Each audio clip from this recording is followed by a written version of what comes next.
Calling the meeting to order. We can all stand for a pledge of allegiance.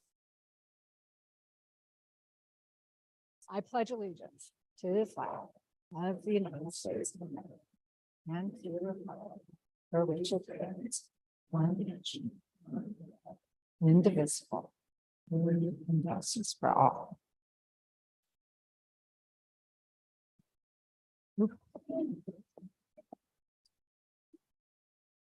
Leave.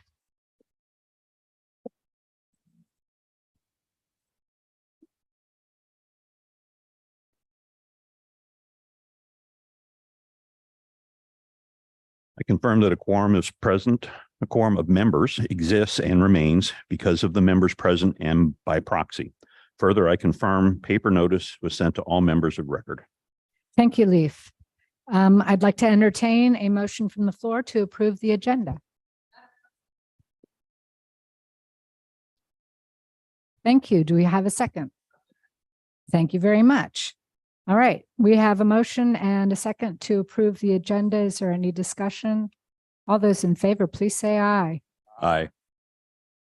Any nays? Pass unanimously. All right, well, welcome to the 53rd annual meeting of the membership for the Lake of the Woods Association. You see your board of directors sitting here in front, but please remember that this is a meeting of the members and not a board meeting. All right, so before I begin recognitions, please also know that you have an opportunity to have comments and questions for this meeting, and you do it by comment card. And the comment cards are in the back. If you don't want to go to the back, please just raise your hand and someone will bring a card to you. All right, then we'll collect the cards or you can bring them back later. And Phil and I will look through them and sort which ones are appropriate as well as like which ones are duplicates, and we'll answer them later. Okay.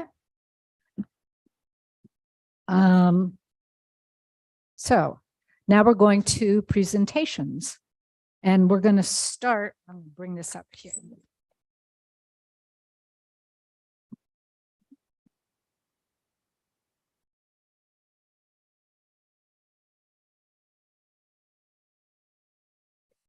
Okay. Can you all hear me? It doesn't. Is it on? Okay. Well, it's in short person mode too. All right. So the first presentation is to Fire and Rescue. We have Chief Mike Cianci here to accept our check. Thank you.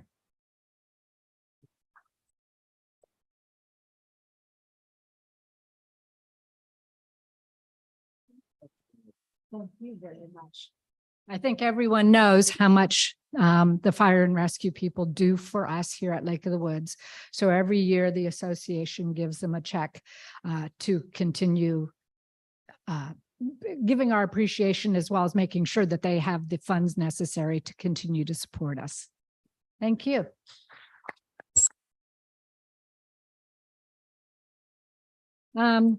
Okay, we have some past presidents of the board here. If they would like to stand up so we can recognize you.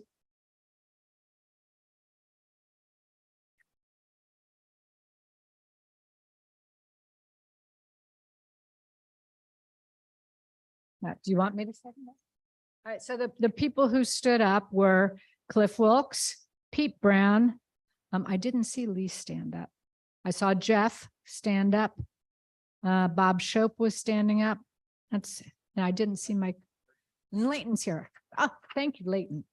So as you can see, I had really big shoes to step into. So thank you all. I don't know if there are any on Zoom. Any past presidents? All right. Well, in any case, thank you all for all that you did. Then we have our current board members. So there are 7 of us, and if you can count, you'll see there's only 6 up here.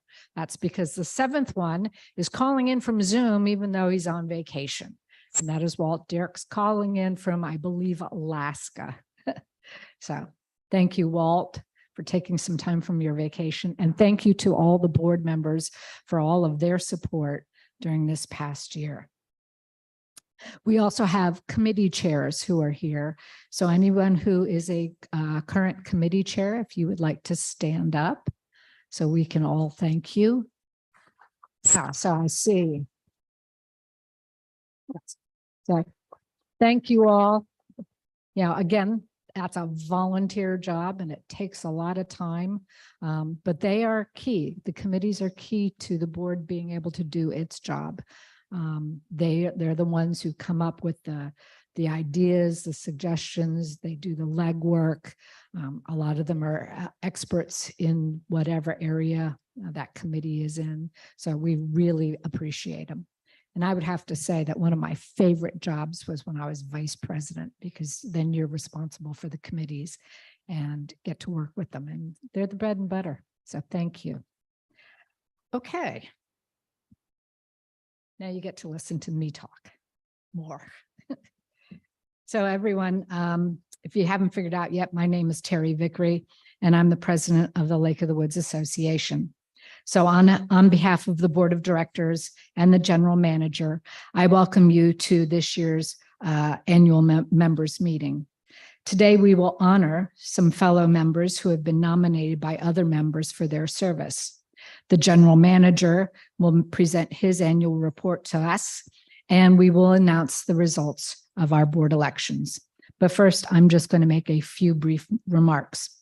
First and foremost, I want to thank the board, all LOA committees, the general manager, and all LOA staff, as well as all members, for caring about our community and making this year of my presidency meaningful and fulfilling. Couldn't have done it without all of you. So just a few minutes to remind you of some of the things that the board accomplished over the past 12 months in no particular order. So first is FiberLink. Many of you know that we now have FiberLink here at the lake. The effort to bring FiberLink was started by our immediate past president, Pete Brown. This board and I continued what Pete started, and LOA has now signed an agreement with FiberLink for high-speed internet service that is going to be made available to all LOA members. FiberLink is in the process of laying cable throughout the community, and they hope to have that finished by the end of this calendar year. That means that not only is the monopoly that Comcast had here at the lake over, but we also believe that will increase the value of our properties. And if any of you have questions about how FiberLink works and how you can get it to your house, I'm happy to answer questions later or separately. Plus, there's a lot of information available on FiberLink's website. Second is stormwater management. As the name of our community suggests, two of our most important assets are our two lakes. So during this past year, numerous efforts have been made to improve the health of our lakes. We established a 10-year lake management implementation plan that prioritizes large projects as well as ongoing maintenance needs that will improve the water quality of our lakes by managing the impact of stormwater into our lakes. This year's key project is the 10th Fairway project, which should be completed by the end of this month. We also established a new protocol for algae blooms at Keaton's Lake, and that appears to be working well. And I just named two of the many things that are ongoing for stormwater management.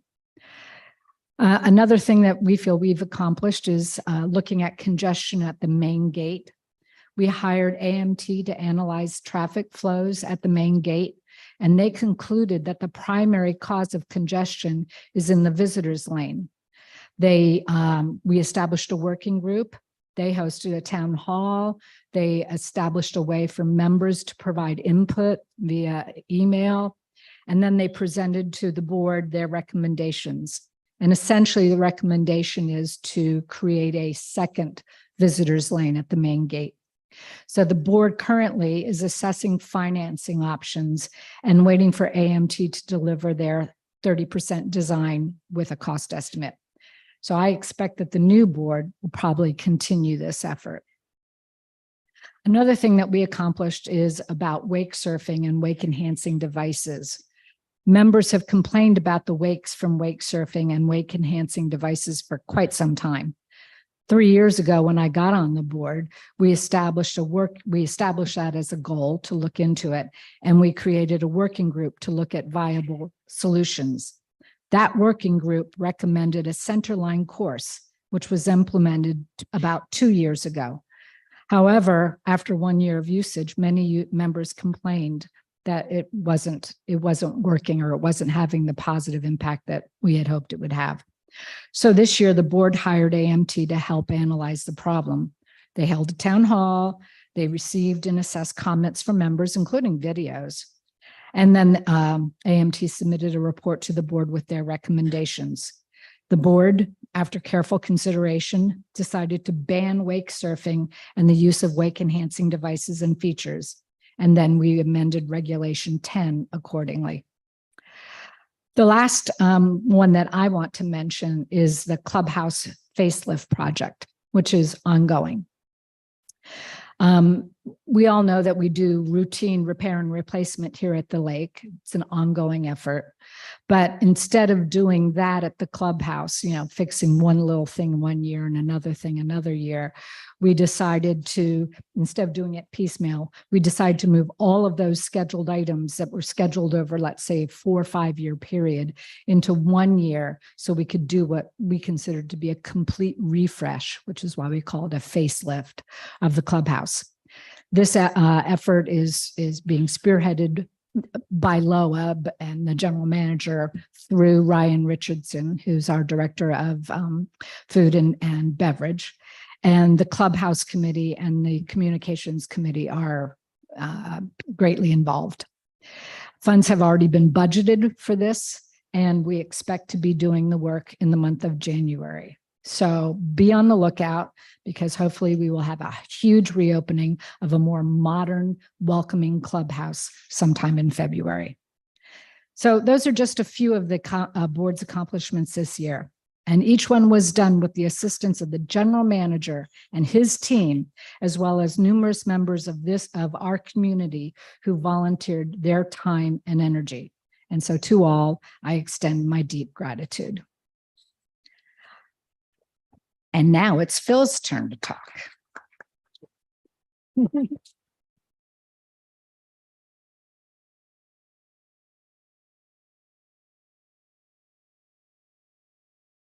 Thank you, Madam President. Excellent summary of all the activities that the board undertook. Well, good morning. It's my honor to stand before you for the 12th time as your general manager. I'm Phil Rodenberg, and I'm here to present the annual report. It summarizes the year and discusses future challenges. We're 4 months into our fiscal year 23-24, and LOA's overall financial performance is good versus budget, and we're working to keep it that way throughout the rest of the year. Our financial condition remains solid. As of August 31st, assessment collections are on target with 81% collected. Balances in the 4 reserve funds are $5.1 million. Reserve cash is adequate to cover this year's remaining capital spending requirements of $3.2 million, including repayment of the loans for the clubhouse area recreation complex project. Current loan balance on the clubhouse complex project stands at $1 million. Operating cash stands at $3.5 million. Assessment delinquencies, the rate for fiscal year that ended April 30 was 1.1%. Compare that to 1.5 the year before. Match this to an industry standard of 5%, and you have evidence that we're a financially healthy community. In August, our independent financial auditors gave LOA an unmodified or clean opinion, and our auditors pointed out that we have cash and investments of a little over $9 million. LOA remains the largest concentration of homes and population in Orange County. According to the 2021 American Community Survey 5-year estimates, LOA's population is 8,557, where 23.8% of Orange County's population of 36,001. Don't you feel like we're closer to 10,000? I always think we're closer to 10,000, but officially we're about 8,600. On April 30, LOA had 4,045 completed homes on the 4,260 lots. That's up 49 from the year before. And there are just not that many vacant lots left, are there? As of August 31st, we had 4,051 completed homes. Housing stock is a very key indicator of a healthy community. And so it's good news that from May 2022 to April 2023, the Environmental Control Committee approved 25 new home construction projects. That's down 23 from the previous year, and approved 188 renovation projects, up 18 from previous year. So it looked like we were into a steady pace of renovations during this year. In the past 12 months, 254 properties changed hands compared to 443 last year. That's down 189. Our finance department issued 303 resale packages during the same period. That's down 67.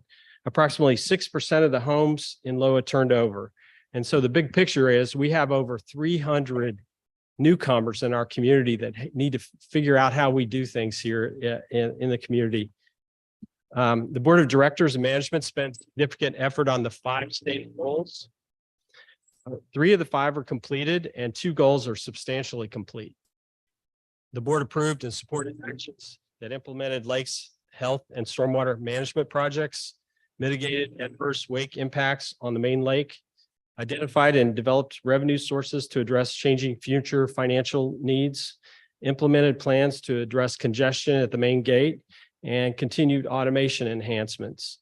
Terry covered some of these, so I'll just briefly mention it. But when we look back at this year, what are we going to remember? Well, we're going to remember the wake boat restrictions that the board put first a moratorium, then a permanent ban on wake surfing and wake enhancing devices and features to prevent harm to the lakefront lots and the lake ecosystem and the enjoyment of other boaters.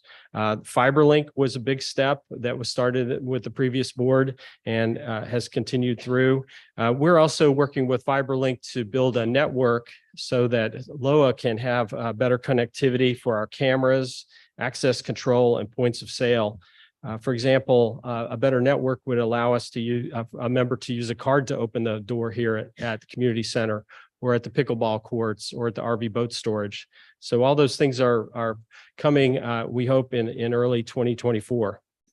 The all box was a big change. If you drive in through the main gate, you'll see the little silver box next to the visitor lane. That's the all box kiosk that your guests will need to use between 10 p.m. and 6 a.m. There was a learning curve, but now, according to security, our guests are getting the hang of how that works. Love the Lakes Day was big. This was a new tradition we hope will stay with us. On Earth Day, on Saturday, April 22nd, we had 40 members of the community come out to work on some day of service projects. They included Clubhouse Veterans Dam trash cleanup, Keaton's Lake trash cleanup and information distribution, Wood Center golf course bioretention area, and construction and native vegetation planting, and community center bioswale refurbishment. When you walk out the door here, if you look to the left, you'll see the bioswale that helps slow down stormwater runoff. We also built the Fairways patio. If you see that slide, we got that done before Memorial Day because Carl Clausen said, get her done. So we did. So that's what it looked like before. Oh, wait, go back. No, you were on it. Almost. There it is. Before and after, but not really. That was our April Fool's joke that the pickleball players needed another court. But we got the real picture, I believe, right after that or right before it. So members are starting to enjoy that patio. We also color code. There they are. We also color coded the courts at the pickleball and tennis courts in September, and that looked really nice. That should last us for a while. We had a situation where our playgrounds didn't pass inspection, and we've been working on that to get them into compliance. And we appreciate the patience members have shown as we've gotten our playgrounds back to where they need to go. There were some significant personnel changes during the year. We hired Jacob Pegalo as our environmental resources manager, and David Jones, he likes to be known as Davy Jones, as our erosion and sediment control inspector. Coco Rich is our new finance controller. She'll start at the end of the month. And Dominique Butler is our fitness specialist. Peggy Constant is assistant clubhouse manager, and Megan Stewart is our fairways shift supervisor. And we're in the middle of recruiting for a new director of facilities. We hope to have that person in place in September. All right, communications. Communications department was busy publishing lake currents, keeping up with social media, and developing communication plans. That's Carolyn Brodeur. She serves as our communications manager. She's also the assistant GM. Lisa Nagshane heads up the Lake Currents team, consisting of Dan McFarland and Chris Porter. Chris has taken over the email marketing, social media, and digital display duties. Travis Miller, who happens to be at the back of the room, say hi to Travis, has taken over website management in addition to videography and TV station duties. In 2023, the board tasked staff with creating communications plans to support major projects, and we now have plans for Lakes Management Implementation Plan, Main Gate Traffic Congestion Relief Project, and Clubhouse Renovation and Refresh Project. And we'll be ready for any others that need to be put together. In addition to these plans, Lisa Nagshane developed a plan to roll out a series of education articles in support of Love the Lakes initiative. Some key statistics to take away. Facebook use went up 4,793. LOA.org, which is our most effective tool to get out the information, 78,626. Our goal is to provide the best communication services possible in many different types of electronic and print media so we can meet and accommodate members where they want to find information. And there's some key statistics that you can look at. We'll also publish them in Lake Currents. All right, let's talk about security. We've got Chief Harrell with us today. Allied Universal Security is in its 11th year with LOA, and Chief Richard Harrell has been our Chief of Security since August 2022. AUS used high traffic procedures to process large numbers of guests on busy days like the Independence Day celebration. This procedure helped us manage traffic will help us manage until we have a more permanent solution that'll be available through the Main Gate project, because we'll be adding an additional visitor lane coming in. AUS helped implement the new all-box system, which helps eliminate the overnight officer at the hub, saving the lake 56 hours a week of manpower. So as costs go up for manpower, we were able to use the all-box to manage overnight. And we still have 2 road officers on the road at all times. Lake Patrol continues its enforcement of the lake's regulations and safety checks on the main lake. And AUS continues to work closely with Orange County Sheriff to deter crime.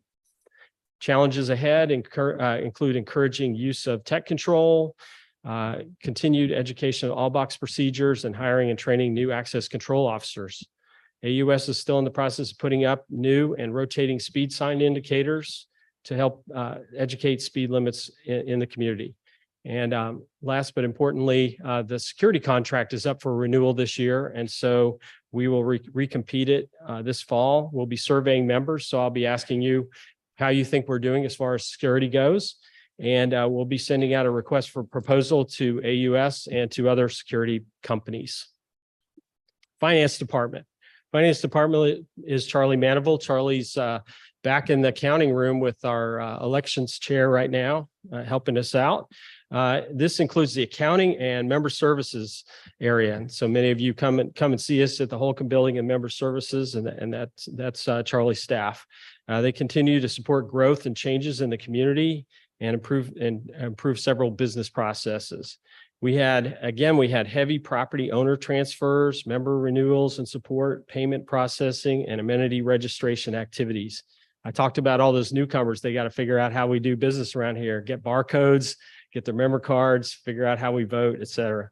The finance team continues to support the board's annual update of the replacement reserve study, review our assets, and we continue to use a fair but firm collection efforts process to reduce delinquencies, follow internal control procedures.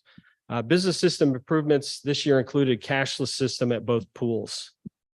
Finance also processed 2,929 watercraft registrations, which is just down 5 from the previous year.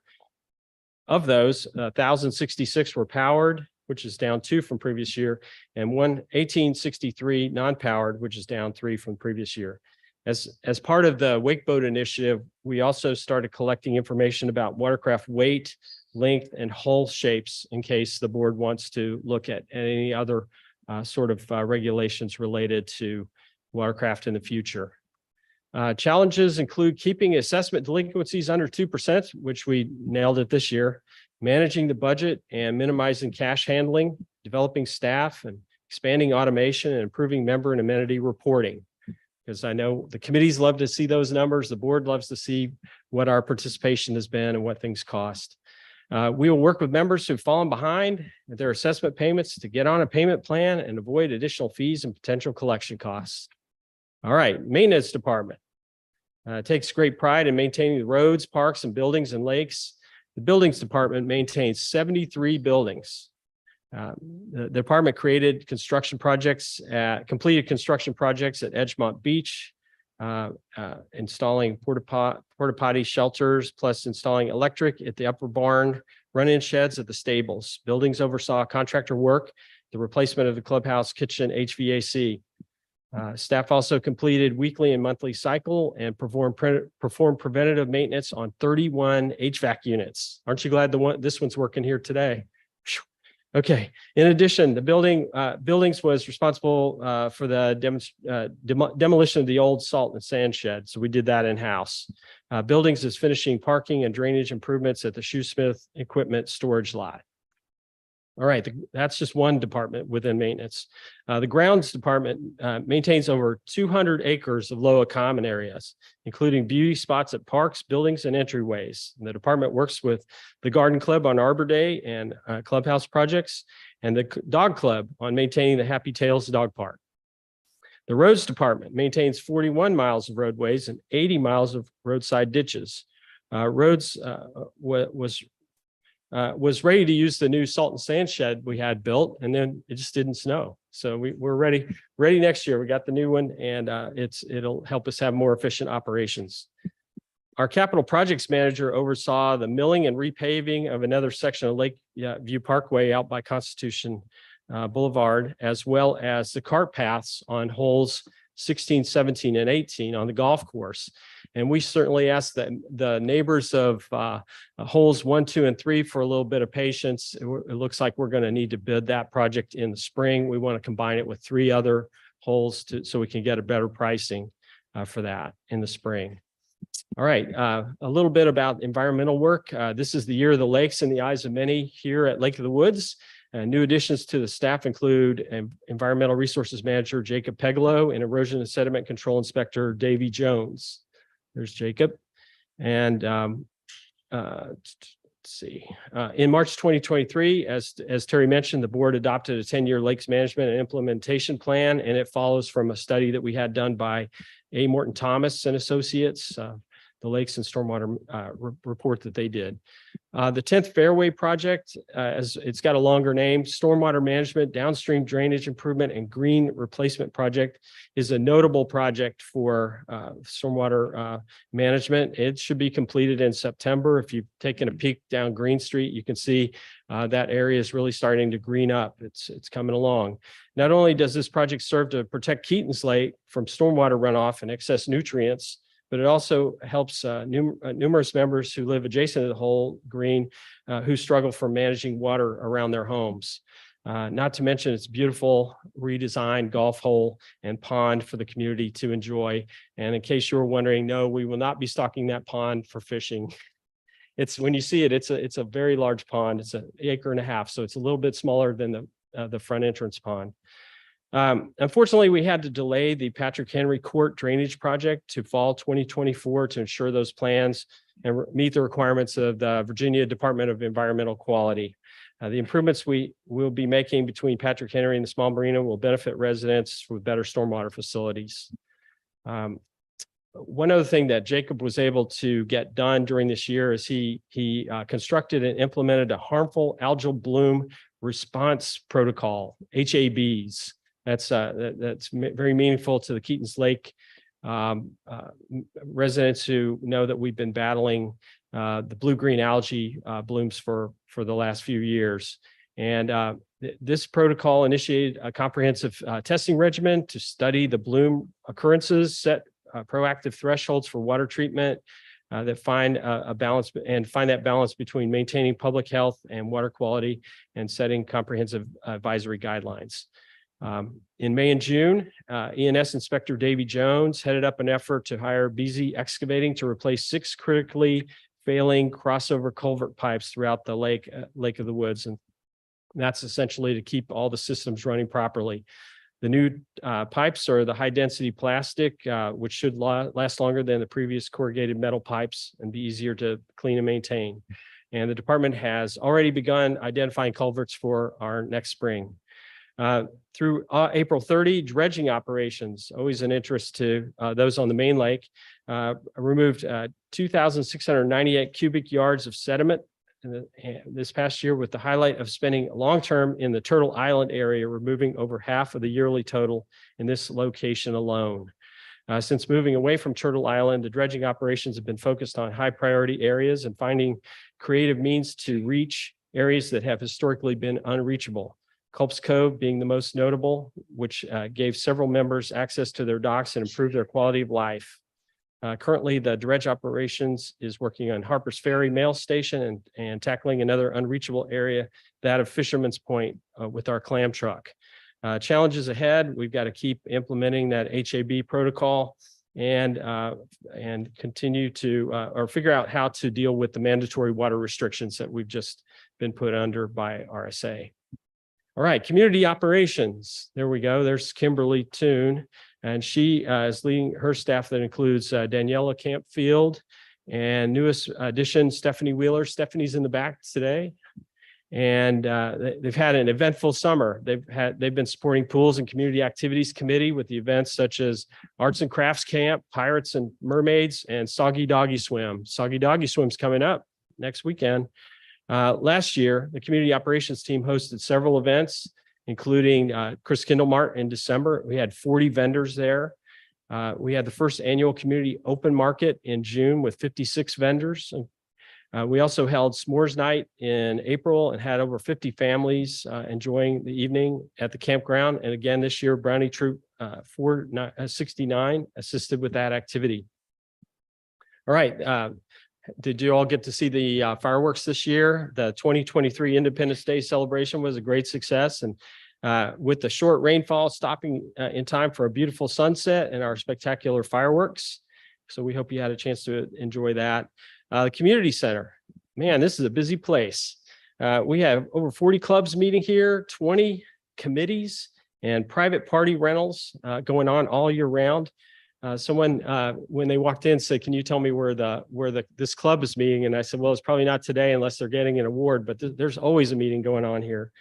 The average number of members using the community center monthly in the past has been 3,000, which that means 36,000 uses for the year. The community center hosts the Low Players performances, voting, board meetings and town halls, as well as other special events by community groups.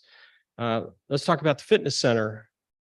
Okay, we got golf up there. I'm not sure we have a picture of Dominique Butler as our new fitness center specialist.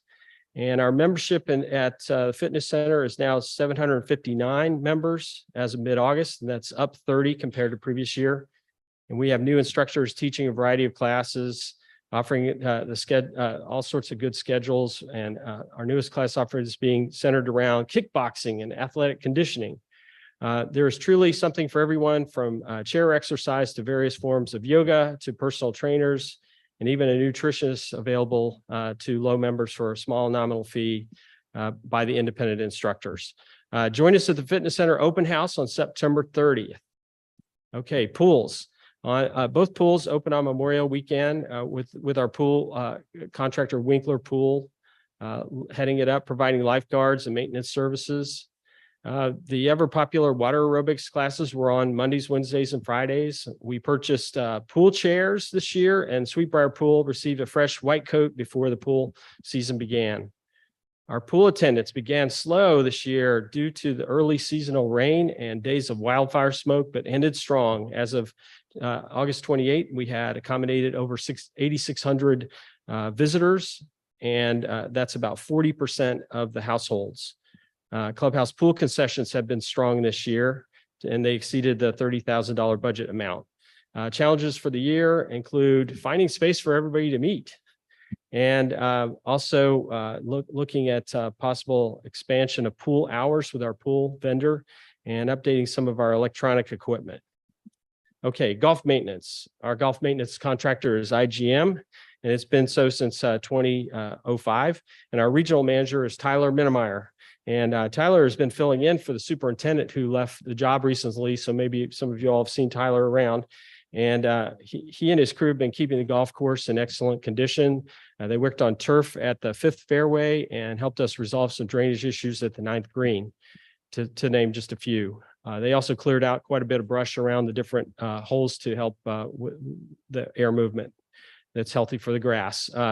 IGM has hired a new superintendent, Bryant Gilbo, who starts today, September 4th. Okay, our golf operations manager, there's Eric. He and his team have been busy managing the pro shop, hosting tournaments, and providing excellent customer service to our residents and guests, as well as recruiting new members.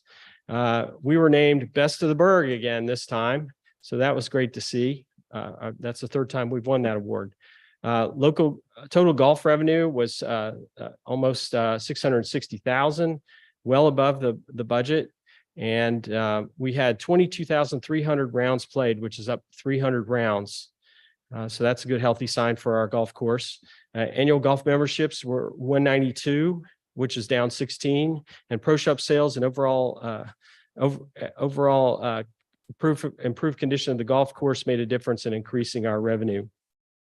Expenses were 27,000 favorable to budget, and our overall golf operations contributed 46,517 to the bottom line of the budget.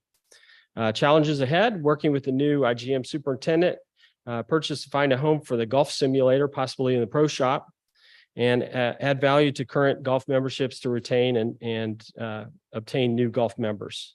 We also need to finish that 10th fairway project, which is coming along. And as I said, we need to pave cart paths 1, 2, and 3.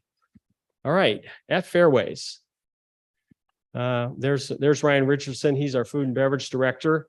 Carletta Johnson leads Fairways Cafe, and it's poised to continue service to our membership with new and upgraded menu options and live entertainment. And she's working closely with Ryan Richardson and Eric Barnes to attract new tournaments. We did 554,000 in sales from May 22 to April 23. The big events, Schutzen's Fest, it's coming up on October 21st this year, Dart League in the fall, and Trivia Night, which is the best sales night of the week. Challenges are staffing. We continue to have problems recruiting and keeping key people, just like all the restaurants in the area. And our cost of sales have been a big problem, but it seems to be under control right now. What's new? Well, we know the patio's new, and that gives us 2 8-top tables and 4 4-top tables. And also, Fairways has been supplied 12 golf catering events and the cart barn. All right, Clubhouse, restaurant sales and catering were 1.1 million for May 22 to April 23. Weddings and outside event bookings were up 40 and we had approximately 40,000 members served, including banquets. The big events were weddings, club events, outside events, concerts, live music on the deck, the Silvertones Mother's Day brunch, Easter buffet, Thanksgiving buffet, and New Year's Eve gala. Challenges ahead. Staffing has been a problem, and we want to try to keep staffing up.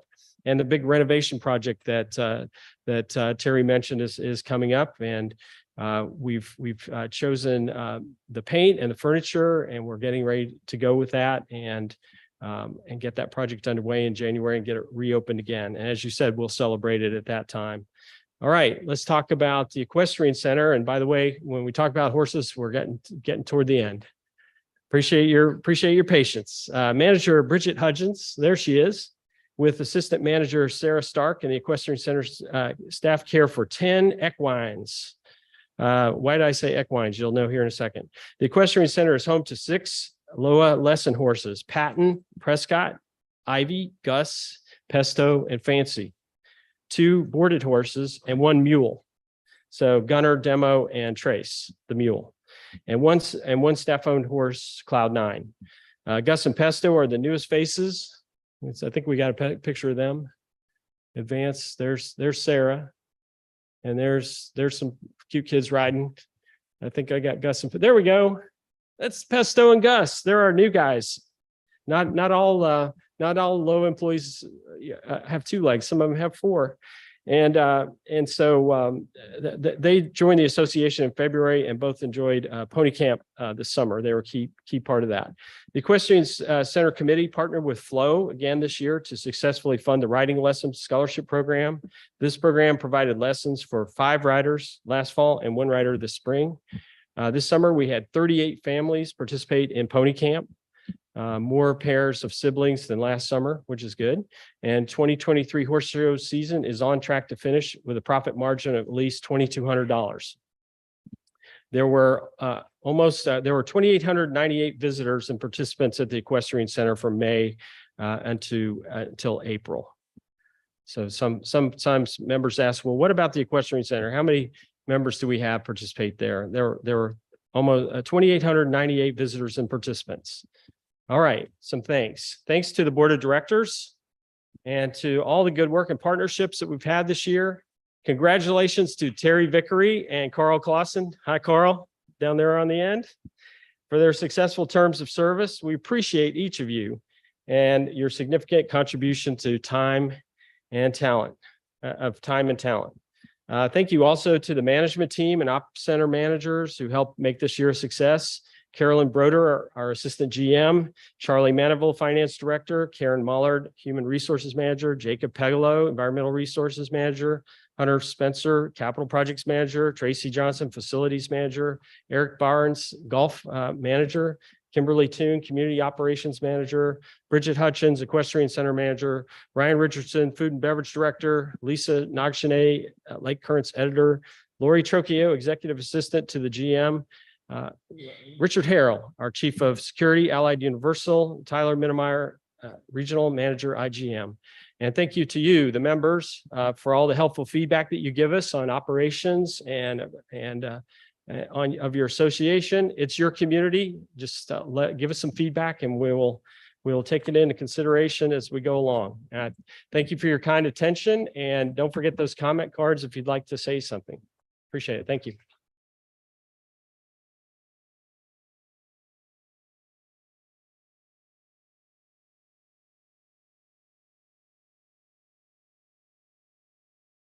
Okay, now we move to the best part of the meeting, which is honoring our fellow members. So Helen Brewer, if you could come up and do that. And as Phil said, if you have comment cards with you, raise your hand, we'll take them.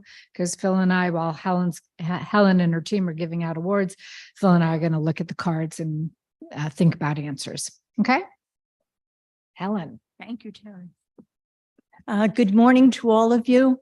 Madam President, members of the board, Mr. Rottenberg, our manager, and our board recorder, to all of the Lake of the Woods members, associates, and to any guests that are here, welcome and thank you for being here. The Honor Awards Committee is tasked with soliciting, compiling, and creating awards for members of the association, nominated by members of the association. And this is what our committee, we have Nancy Cronin, Cliff Wilkes, and Keith Neely and myself have been trying to do these past months. Our task was supported, encouraged, and facilitated by the board, especially Terry Vickery, our board liaison, our general manager, and association staff, especially Lori Trocchio, Kimberly Toon, and Danielle Campfeld. I never really appreciated all the work that goes on behind the scenes that make things happen here at Lake of the Woods until we took up this job. And people who have these jobs, I know they're paid or whatever, but they do an amazing service for us and do it very, very generously. As a committee, we are not permitted to nominate people. That's not our role. But our role is to show appreciation and gratitude. And I would like, on behalf of our committee, to take a moment and show gratitude and appreciation for a group of people that have already been spoken about, but not by us, the members, those of us that are gathered here today and everywhere else on this holiday. But our board, they give so much time. They read many, many documents. They attend unbelievable amount of meetings. They listen to and they do listen. I've seen that happen to our suggestions. And I know at Lake of the Woods, nobody would ever complain. I hear that other HOAs have complaints, but not here at Lake of the Woods, but they accept them graciously. And so would you please join with our committee and saying thanks to them?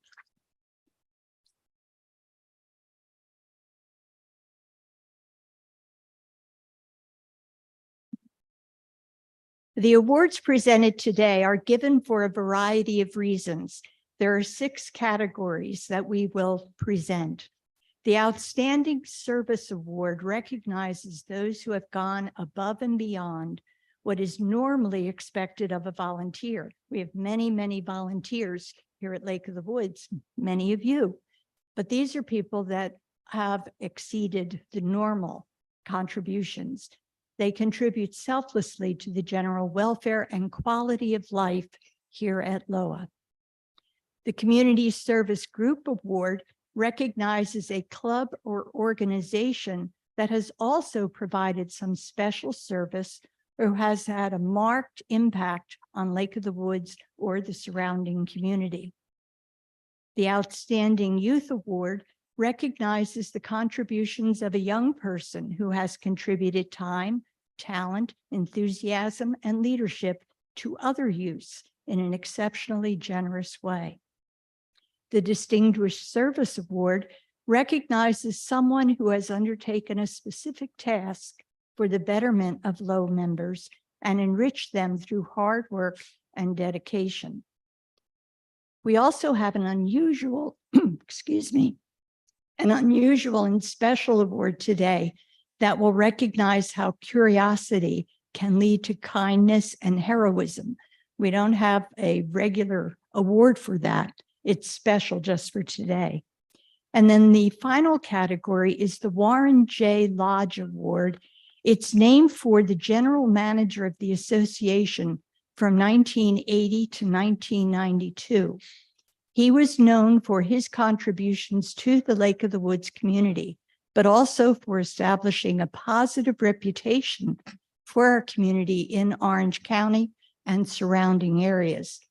He was greatly appreciated and respected. So this award is given to a person who has followed in his footsteps by continuing to serve in our community, but also maintaining and growing our positive reputation in Orange County and surrounding areas. At this time, our committee, Keith Neely, Cliff Wilkes, and Nancy Cronin, will announce the recipients of this year's Honors Award.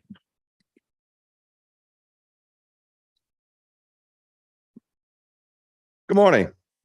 My name is Keith Neely, and I'll be reading the reasons for the first 5 Outstanding Service Awards being presented to these award recipients. When I call you, please come up. A trophy for outstanding service is given to Mary and Hank Altman. Mary will receive this award for both. Mary, please come forward.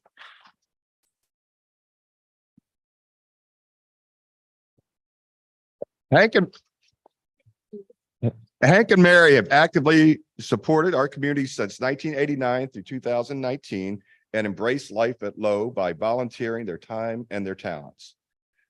They are being acknowledged for what volunteerism looks like. After joining the Lions and the Lioness organizations, they assisted in food pantries in various capacities, participated in a multitude of fundraisers, and collected eyeglasses for the Lions. Mary and her Lioness colleagues washed and categorized the eyeglasses while for over 18 years, Hank drove to Arlington to donate thousands of eyeglasses to the appropriate organizations. Hank and Mary also volunteered at the Fire and Rescue Center where Hank was a longtime board member.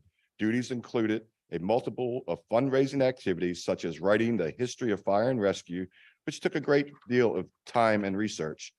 For many years, Hank was a docent at Elwood, and Mary was also assisted by sewing a new flag for Elwood as it was much desperately needed. Thank you.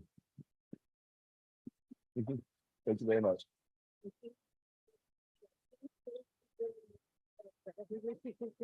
No, absolutely. She wishes that Hank could be here. A trophy for outstanding service is given to Pam Derryberry. Pam, if you could please come forward. Hey, we all benefit from the beautiful landscaping and gardens at Lake of the Woods, but we know that they do not bloom on their own. It takes many hands working the soil. Pam's hands are as busy as bees in the glorious gardens. Did you write this? As she works as a member of the garden club. Stop by the Wilderness Library and see some of her handiwork, or notice the flowers outside of the community center to add a touch of welcome. She is also busy on the Pools and Community Activities Committee, assisting with the many activities that they are creating. For example, a shark head prop for pirates and mermaids, and helping to organize events such as Soggy Doggy and the Swim and Sip Party. As a lioness, she assists in their food bank every Friday and is a regular volunteer for other lower events, such as the Love of the Lakes Day and the open market. She can be seen at the pools, scrubbing chairs, sweeping the guard rooms, cleaning windows, and making the menu sign for the Sweetbriar Pool. Behind the scenes, helping hands like Pam's makes a big difference here at Lake of the Woods. Thank you.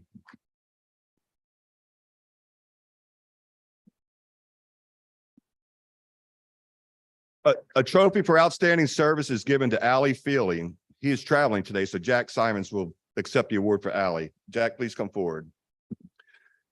Allie puts tremendous effort into this community. He serves on the external affairs and the M&E committees, in addition to the planning committee. As a vice chairman of the planning committee, he performed above and beyond expectations in taking the lead to coordinate the creation of the 5-year update to the LOA land use study, and to document the policy and procedures for the new asset and improvement process.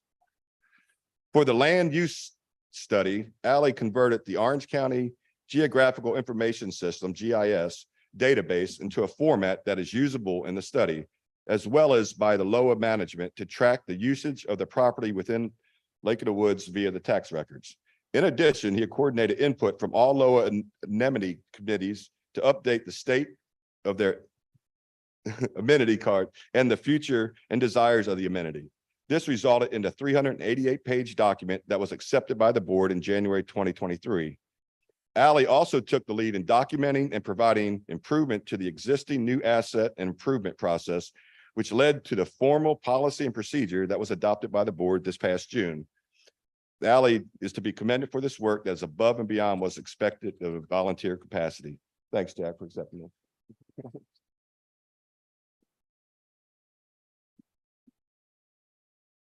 A trophy for outstanding service is given to Biff Glidden. Please come forward.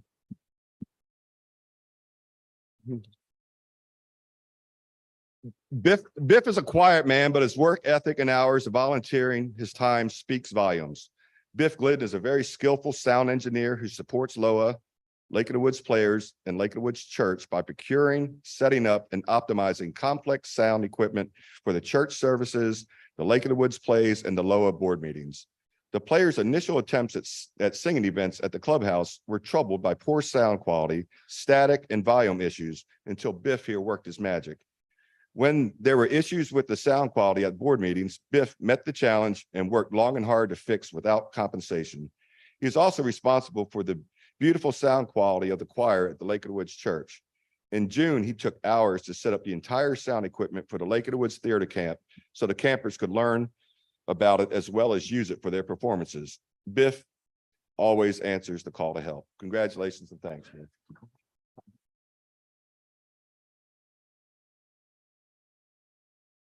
Now, this last one must be a typo. So it says this trophy for outstanding service is given to Tim Grant. Tim Grant, please come forward. Another quiet man. That's right. Tim was nominated twice this year for his efforts in making our Lake of the Woods community second to none. Tim is one of the founding members of the Industrial League. I don't know if that's good or bad. A dedicated group, a dedicated group of golfers who give back to our community. Every autumn, many residents look forward to Schützenfest, a fun event for Lake of the Woods families that also raises thousands of dollars that go directly to the swim team here in our community. Even though the league members take turns organizing events, Tim is a founding organizer and is always there to help and support and ensure success. Tim also sets aside time on Memorial Day to organize a gathering to honor the men and women who have served and dedicated their lives by serving our country. Without hesitation, Tim has been known to help teenagers who need summer work and when teaching a team of young people real life work lessons, like taking them to the grocery store. First time. Right. Most recently, Lake of the Woods was faced with the possibility that there would be no 4th of July parade. Tim stepped up to organize this successful event. This time-consuming task requires hard work, communication, true leadership skills, and a wonderful wife. I added that last part. Managing the parade is like herding cats. It requires making sure that all participants have the proper forms and information submitted correctly. It also requires coordination within the LOA assistant general manager, security, maintenance, fire and rescue, and so many more. Because of Tim, the 4th of July started out with a blast and was amazingly successful. Thanks a lot, Tim.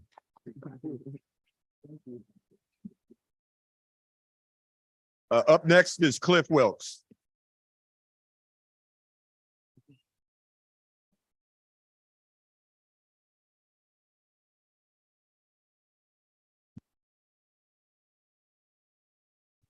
Have to adjust it for short persons. Hi, I'm Cliff Wilkes. I will continue reading the award reasons for recipients receiving outstanding service awards. The trophy for outstanding service is given to Paul Jacobson. Please come forward. Please, Paul. Since 2018, Paul Jacobson has provided service to the pickleball club at Low, enabling our community to grow while igniting a service-driven focus among the club membership. Words that members have used to describe Paul include committed, capable, innovative, approachable, patient, available, knowledgeable, considerate, responsive, welcoming, and of course, a great pickleball player. During his tenure as president from 2019 to 2022, the club built a website, launched a newsletter, and developed a scheduling tool that members use to connect with each other by signing up for group and open play sessions. Under Paul's leadership, the club initiated ladder play and deal pickle, not dill pickle, deal pickle, regular sessions that enable members to build friendships while growing their skills. This foundation has resulted in the Low Pickleball Club becoming one of the fastest growing clubs at Lake of the Woods. Always committed to helping others to learn the game, Paul also served as a beginner session instructor during his time as president. He continues to volunteer as a pickleball boot camp instructor and continues to manage the sign-up tool and facilitate weekly ladder play. Paul has been tireless in his commitment to the pickleball community. The programs that Paul built as president of the Pickleball Club gave players old and new the opportunity to learn the game and to be a part of such a great community here at Lake of the Woods. Congratulations and thank you, Paul.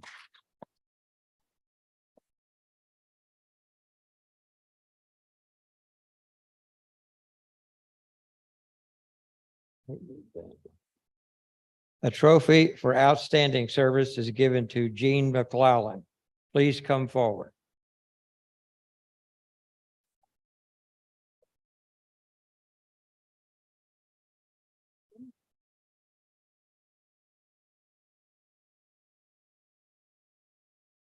Jean McClellan has provided years of service to the Low community. She was treasurer of the Lioness Organization, not once, but 4 times. 2009 to 2011, 2018 to 2020. She is known to be a whiz with the Excel program software and helped oversee the budget reporting process. We should have a competition between her and Allie Felter on who's best at Excel. Jean's skills with finance also extended to keeping track of the resources of the Wilderness Teaks. This means not only keeping track of dues, but also stipends for speakers, donations to historical places, and collection of monies from activities that raise funds for donations. For example, the appraisal events sponsored several times here at Low. While you may think that these tasks would keep Jean busy enough, she has also volunteered for Low Link since 2015, has been on their board as a treasurer since 2021. The Little Lake community lovingly refers to Jean by 2 titles: the Energizer Bunny that we all emulate, and the Lady Jean of Larkspur Lane. Her example of service is only matched by her good humor, kindness, and joie de vivre. Congratulations and thanks, Jean. Thank you. Who next step?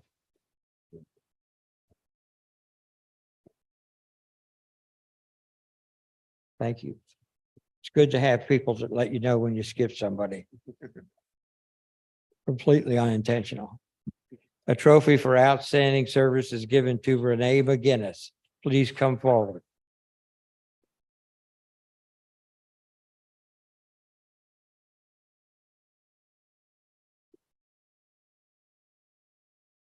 According to a pickleball club member, Renee is an angel.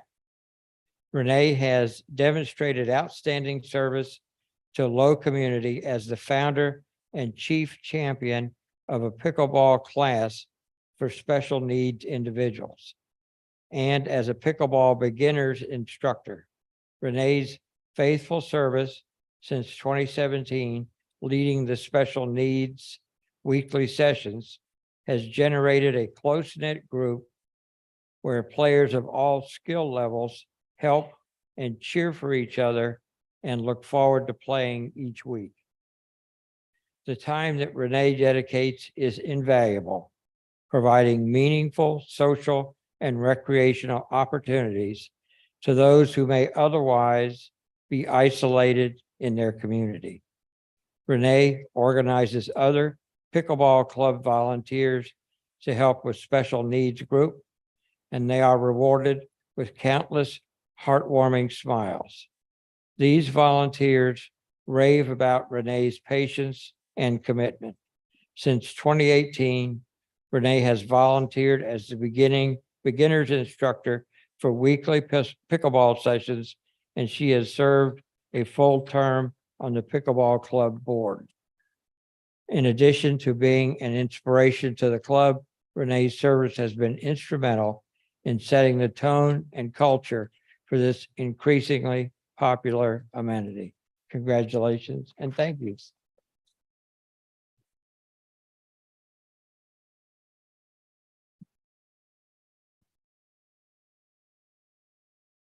All right. Here we go. A trophy for outstanding service is giving to Lori Miller and Bob Penley. Please come forward.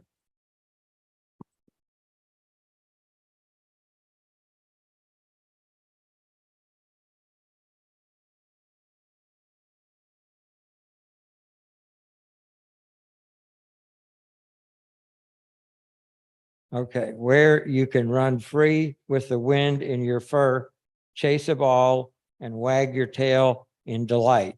The Low Dog Park and the Happy Tails Dog Club are a happy place for dogs and their owners, and they have Bob and Lori to thank for that. And I also, because I'm a dog club member and I like to help them now and then. Lori Miller has been secretary of the Happy Tails Dog Club for several years. She set up and maintains a database of club members and their dogs. She is the first person new members talk to and reviews procedures so that they can use the dog park right away. Just about every morning, she wipes down the benches, picnic tables at the dog park, and brings clean water for the dogs to drink. During maintenance work days, Lori is the hardest worker. She keeps the moles and voles at bay, making the dog park a safe and healthy environment for our furry neighbors. She's also chief weights picker-upper. That's the dog club and the dog park would be lost without her exceptional service. Congratulations and thank you, Lori.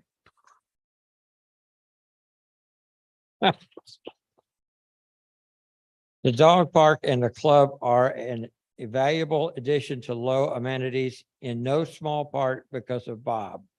His steady leadership set the standard for acceptable dog behavior, as well as consistent enforcement of the rules governing unacceptable behavior. His example established congeniality among human dog park members. During his tenure, Bob made himself available to address dog park issues at any time of the day.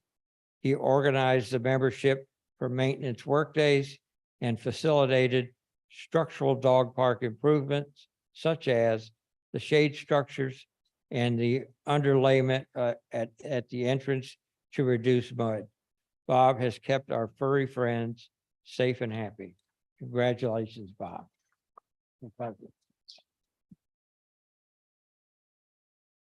I think that's good.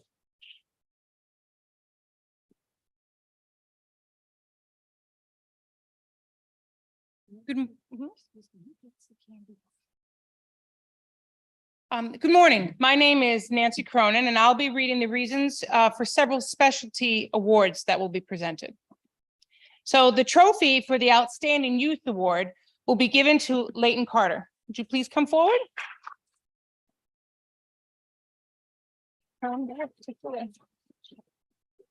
So I personally have worked with this young man. He's incredible. Leighton embodies all the criteria for the Outstanding Youth Honor Award and more. After many years of no summer theater camp, he was instrumental in the creation and the implementation of this June's Lake of the Woods Players Theater Camp.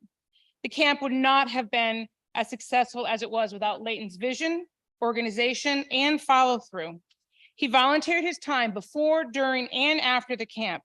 He took the initiative of creating the template for the daily schedule, finding the music tracks for all of the songs, and that were used in the performances. He choreographed the ensemble finale dance, and as well as instructed the daily acting warm-up activities. He exhibited strong leadership for all of the other campers and the adult volunteers to follow. He led by example and with professionalism. Always the first camper to arrive and the last one to leave. He was kind with giving directions and introducing theatrical concepts to the 24 novice campers who attended. His enthusiasm was infectious. He breathed life into the theater camp, with campers already excited to come back to next year's camp. At just 13, Leighton is a force. He's also involved, he's running the musical track for the Guys and Dolls performances that's coming up. So Leighton, thank you so much. Thank you.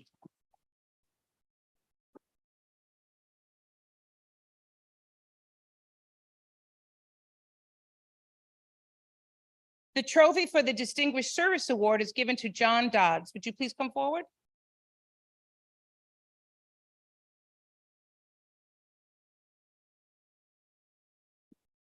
John, AKA Johnny Angel, is a one-man force of nature and has distinguished himself throughout his generosity, in caring for nature. While walking the red trail along the Rapidan River by Fort Germanus Visitor Center, you may stumble upon John clearing the path or refreshing the trail markers with a new red paint. During his free time on weekends, John unselfishly takes his own battery-powered weed whacker and lawnmower into the woods to clear the overgrown trail in order to make it more user-friendly. This is no small feat. If you've ever hiked that trail before he came along, the trail is full of weeds and brambles, but thanks to John, it is now much easier to enjoy a hike in nature along the water. John's respect and enjoyment of nature is evident as he greets you, taking the time to inform you about the many hikes in the Fort Germanna area before going back to making the trail more accessible. His work is never done, and he plans, from what I've heard, is to map all the trails possibly in the Fort Germanna area. So more people can have access to the historic woods in our backyard.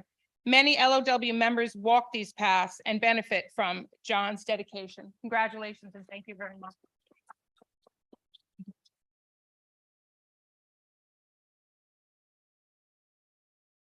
The trophy for the organization Community Service Award is given to the Loa Ladies Golf Association. Would Heidi Brown and Sharon Dedham, they'll be accepting the award. So in honor of 50 years of service to its membership, the Loa community and various charitable organizations, the Ladies Golf Association chose to share its 50th year celebration with the community on September 10th, 2022. It was an LGA Fall Fun Day. It was staged at the Lake of the Woods Center, and it included LGA officers and members participating in various activities with visitors throughout the day. This fun day included a bouncy castle, putting games, face paintings, as well as popcorn and snow cones for refreshments for the 70+ kids and their families who attended. The LGA sponsors and organizes an annual St. Jude Golf Tournament, which raises over $20,000 for this charity. In addition, the LGA donates on a consistent basis non-perishable items to the Wilderness Food Pantry. The LGA members donating their time and organizational skills to these various events is extensive, and it demonstrates a commitment to the Lake of the Woods community and charitable organizations, as well as the flourishment of the LGA Association. Congratulations, and thanks to the Women's Golf Association. Thank you, everyone.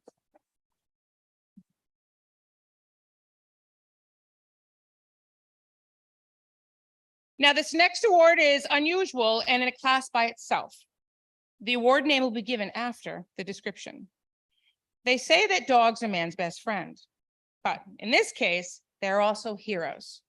It all started when Emrys, a mixed breed dachshund, somehow got off his leash and rescued his next door neighbor and her 102-year-old mother. The neighbors had fallen in their driveway and were in distress. They were unable to get up when Emrys found them lying in the gravel. Rather than run off for another adventure, Emrys stayed, and he comforted the neighbors with wet kisses and cuddles while he waited for his owner, Lori Smith, to find him. Once Lori arrived and saw Emrys standing guard over the situation, she called for other Eastover Parkway neighbors, Dexter Tate, Brian and Julie Moore, and Doris Williams, to help her get the fallen neighbors up. Everyone, including Emrys, stayed until the Lake of the Woods Rescue Squad came. The heroic act, Top Dog Award, is presented to Emrys Smith, accepted by Lori Smith. Would you guys come forward? Yeah.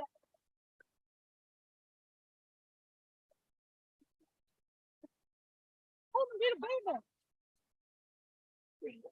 thank you so much. This is for him. This is for you. Give me an extra hand.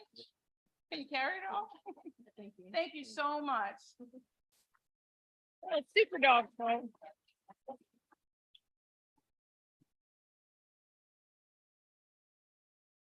He was very well behaved during the whole meeting, too.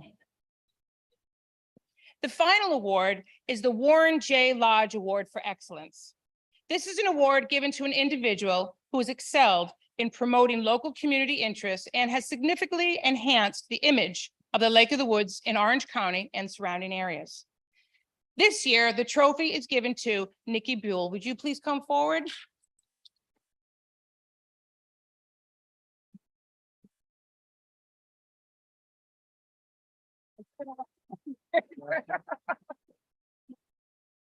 Oh, everyone see you.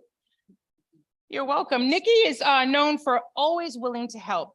Even as a full-time manager at the Fredericksburg Food Co-op, she always makes time for others. She joined the Lioness Club in 2014 and quickly became very involved in the Wilderness Food Pantry. Nikki has volunteered at the pantry for the past 8 years, becoming a board member in 2020 and as chair for the past 2. She works there almost every Friday morning and fills out all the monthly forms required by the government for each client. Even COVID could not stop Nikki from getting food to needy clients. She organized, not you COVID, just COVID in general. Could not. She organized food distribution in a drive-through fashion in the pantry parking lot, ensuring no personal contact. Over the past few years, she's organized a coat drive and distribution of warm coats, mittens, gloves, and hats. She's presently president of the Lake of the Woods Lioness Lions Club and has promoted many great fundraisers such as the Mardi Gras dance and the Fall Fashion Show. And she manages to still have time to be a member of the Lake of the Woods Ladies Golf Association and co-chaired the member tournament in the fall for the past 2 years, while also helping the Ladies Golf Association locate needy families at Christmas to receive donations, which help make their holidays brighter. Nikki has definitely enhanced the lives of many through her service, and this prestigious award is greatly deserved. Congratulations, and thank you, Nikki. I don't know. You may need some help.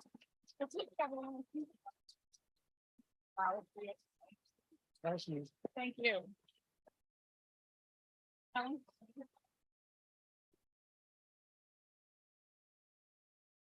So for one final time, with all our nominees or who are now our honorees, please stand. Turn around, face your fellow members.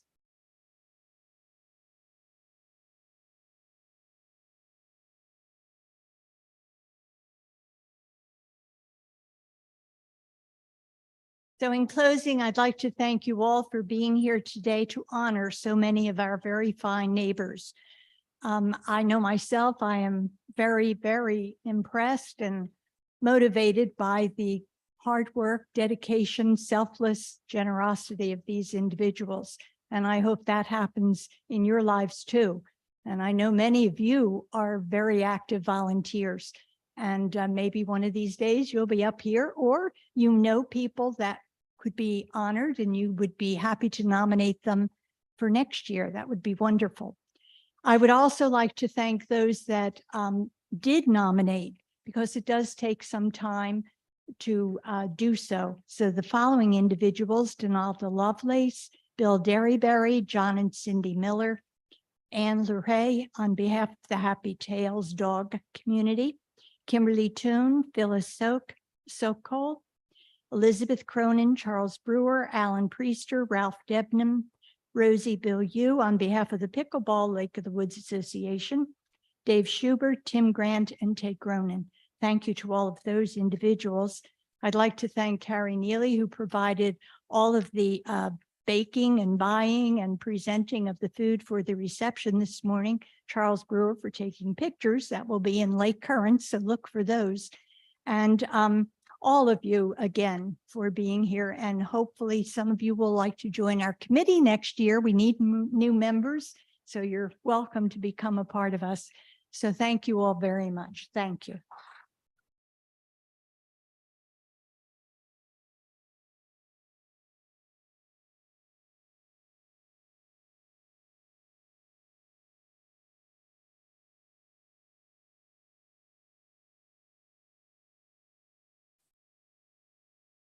At this point, we'd like to honor a couple of our board members who are reaching the end of their terms, and I wonder if I could ask Rick Rappaport to help. So we have some parting gifts.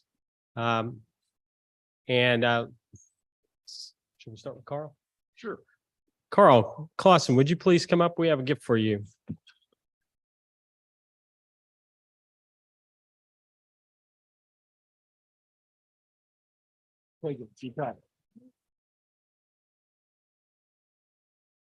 Carl Clausen served 7 years on the board, which is a pretty high number. He was able to get a partial term as well as his 2 full terms. And he told us that he's going to concentrate on fishing now that he's off the board. So we thought he could use a good tackle box.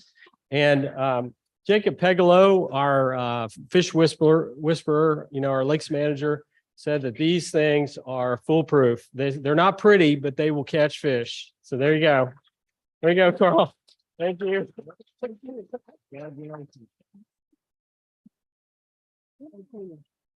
Thank you. And we'd also like to recognize Terry Vickery. Terry, we have a gift for you. Not a tackle box. I don't fish. I don't. Well, so we got to figure out, is it a bicycle or is it something with pickleball? And it's a pickleball paddle and a new set of balls. And Chief told me these are the best. The X40s are the ones that will get it done. And we got you a brand of a paddle that you don't have, just in case, you want to show some people your skills with that other. And supposedly you're welcome. Supposedly this paddle doesn't make as much noise as the other paddles. So maybe the neighbors will think that's fun. Better player. I think it will. Yes. Congrats. Thanks.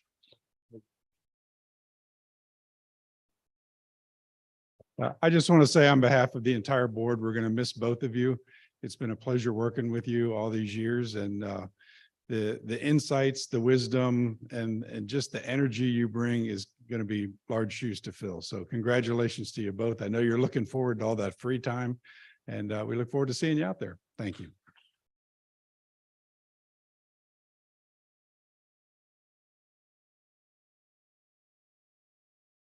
Okay, I think at this time is when we go over the questions. Oh. Jumping the gun. The honors committee just gave out a whole bunch of awards, but I, as president, have the right to give an award. So one of the privileges that I have as president is working with many talented and dedicated members here at Lake of the Woods. So many people have served in so many ways that it was difficult for me to choose one person for an award. But I think you will all agree with me that Larry Moreland deserves to receive the President's Award.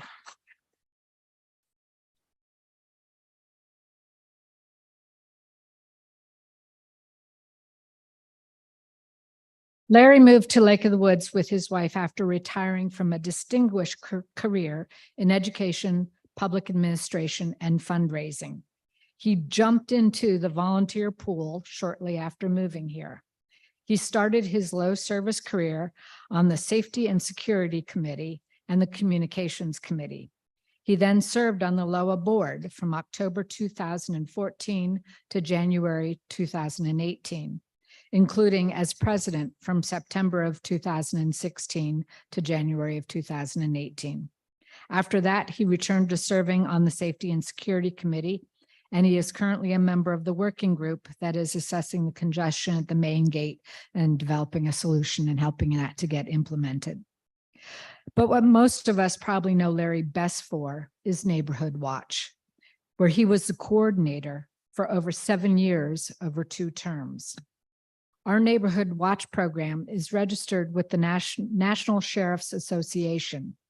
Its purpose is to provide additional eyes and ears within the community to report suspicious activities and to supplement LOA security, LOA management, and local law enforcement in crime prevention.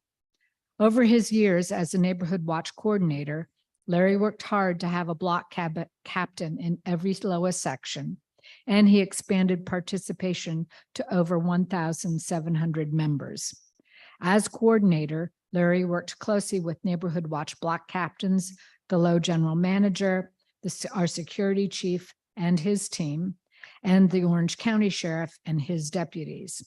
I had the opportunity to work with Larry during my term as president and found him to be a strong leader with an ability to listen and a quiet resolve to get things done.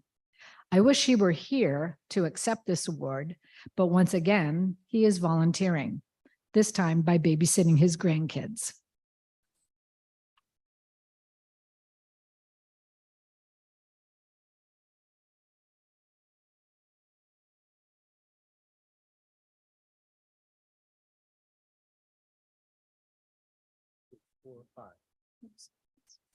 So we received 5 comments and questions. So we haven't coordinated this, but we'll do a little duet here on answering these. So we're going to read the first one. Let's see. Has to do with pool hours. Okay. With the forecasted temperatures, is there any possibility of having at least one of the pools open for another week? So unfortunately, no. It's a combination of things, lifeguard staffing and the cost of the chemicals. Also with the mandatory water restriction, it's probably best that we just end it. But I have to agree, it would be nice to have a few more days in that pool. But staffing has been the key issue. Is there anything you would want to add to that? No, I think you've said it all. Okay. You want to take the next one or? The next question is there any chance of adding a skateboard park? And I think we actually we have a skateboard and we just need volunteers to help man it. Yeah, we have a skateboard park in a box that we can use on a basketball court and set it up as a special event. And we did this a few times before COVID. Previous Chief Walker and I believe Chief Harrell has participated in that. And we just need, as you said, we just need the volunteers to set it up and do it. It's available. We did it a few times. We could start doing it again if we got some volunteers. So let us know if you'd like to volunteer to do that. The next question is, are there any plans to enlarge the community center to accommodate a full basketball court and 2 indoor pickleball courts? And I'll say first, and then I'm sure Phil can add more. There are always ongoing assessments about what we can do here at the community center, as well as is there possibly a way to have another building. But it's all a matter of determining where and the cost and how to finance it. But I think Phil and I have said time and again over this past year that we're running out of space. Yeah, unfortunately for this one, we'll need to talk process and that we like to plan things here. And so we have a planning committee. We have a planning town hall coming up. And this could be a comment at the town hall, perhaps. And we have talked about a club building that it could be either at the Shoesmith location where the Ferris building is, or it could be buddied up along next to this building, along between the building and the field. Parking becomes an issue when we expand this building. We'll have to figure out where we're going to get parking. But this could be an opportunity for a foundation to help us raise money and because otherwise it's going to come from the assessment. So anything like that would take a few years to plan to get in place. So, but we need to do that. We are outgrowing some of our own facilities here, including beaches. Little neighborhood beaches are packed with people, and there are just a lot of us living here. So we need to do more planning in that respect. Okay. Yeah. You want to read that one or should I? Yeah, go ahead. You're doing such a good job. So next question is, how is the cost of the clubhouse facelift justified considering the clubhouse loses a significant amount of money each month? So many of you have heard of the Miller-Dodson report. That's the list, 800 different components of numerous assets that are on a regular schedule to be repaired and replaced. So all of these items are items that were on the repair and replacement list. We've just either moved them forward or moved them back. So we have a reserve fund for repairs and replacements. So these are already funded. And I guess the other thing is to remember that we are a community that is not for profit. We are here to serve our members and not to make money. So that's why the clubhouse, as well as essentially all of our amenities, they're not money making. That's not their purpose. Their purpose is to serve all of us. Right. I think that's well said. These are inevitable costs you have to maintain what you have. And so we just bundled all the funds together into 1 year to get more buying power. So it really probably saves more money to do a bundling project like that. And, to keep our clubhouse vital and and attractive to members. We need to make these kinds of updates every so often, about every 10 years. So this is, as you said, the money has already been planned for. It's just that we just did it in 1 year. Okay. All right. Is this our last question? All right. Our last question. What is being considered to fix the problem of fairways being closed just as activities are ended? For example, book club, couples golf, and 99ers golf. And unfortunately, it just comes back to staffing again, getting bussers, getting servers, getting cooks that be willing to work for us. And we're trying very hard to maintain our staff. Food and beverage business, sometimes people come and go just that quickly. You'll be excited that a new person's going to start and they never show up. So it's the nature of the business. But I think we're trying to do a better job of retaining the staff we have, and then we can get to some of these things and stay open a little bit longer. So. Yeah, nothing to add for me. Okay, those are our questions. We thank you and for the comments, and we really do keep these in mind as we go through the year. So we appreciate the time you took to fill out the cards. So just a few more things then, and we'll be letting you all go before noon. One, I want to announce the annual meeting of the Board of Directors. It is the meeting where they reconstitute themselves. That is on Wednesday, September 6, 2023, here at the Community Center at 9 a.m. That's when I hand the gavel over. Then that new board will meet for its first meeting on Wednesday, September 20th, 2023, here at the Community Center at 2 p.m.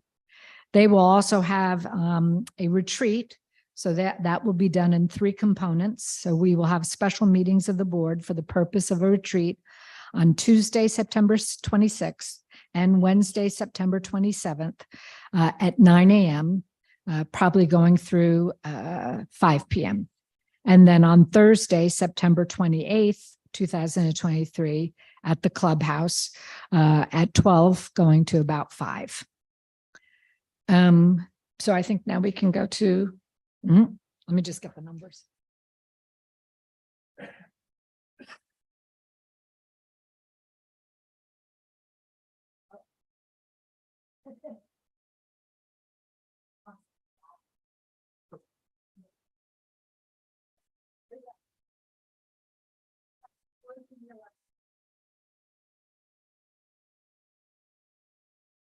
There we go.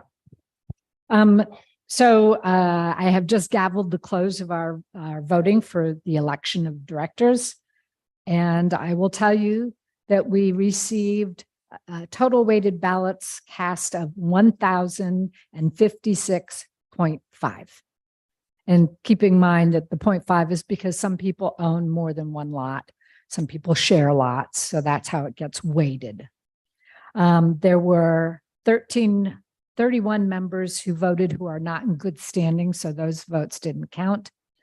3 people moved away from the community, and there was 1 proxy no-show. So that gave us a total valid ballot cast of 1,021.50. Total ballots cast were 914.5 for Frank DePasquale and 930.5 for Jim Zavril.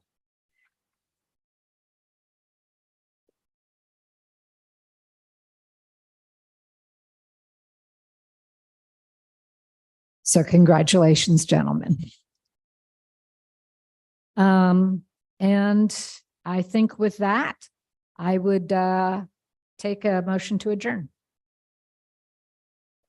Thank you, Ken. All right, moved and seconded to adjourn the meeting. All those in favor, please say aye. Any nays? Pass unanimously. Go enjoy your day. Madam President.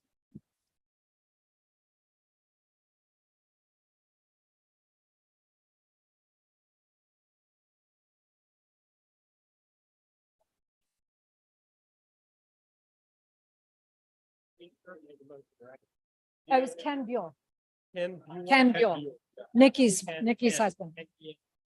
K-E-N.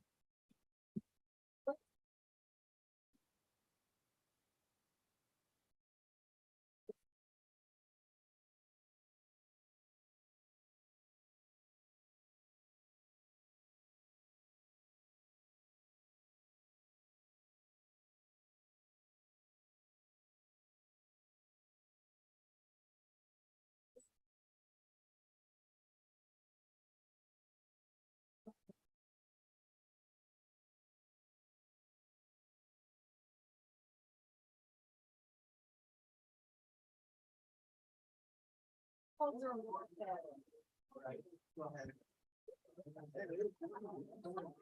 y'all for all you did that year. It's great to be here.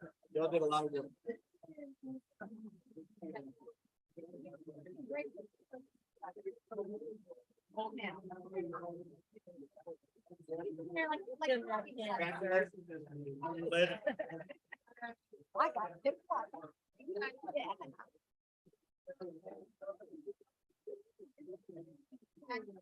Right, well dressed. Practicing for future board meetings. This is what you're gonna wear?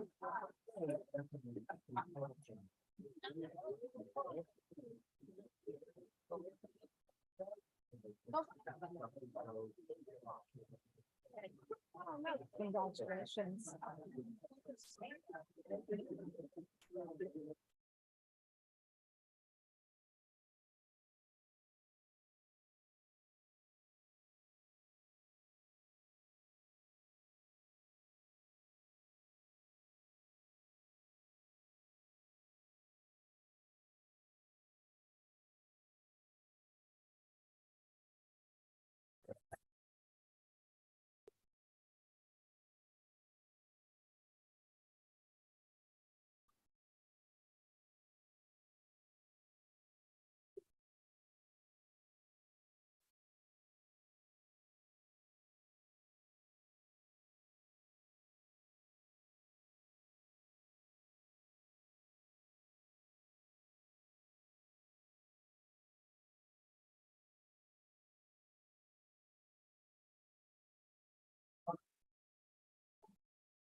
you.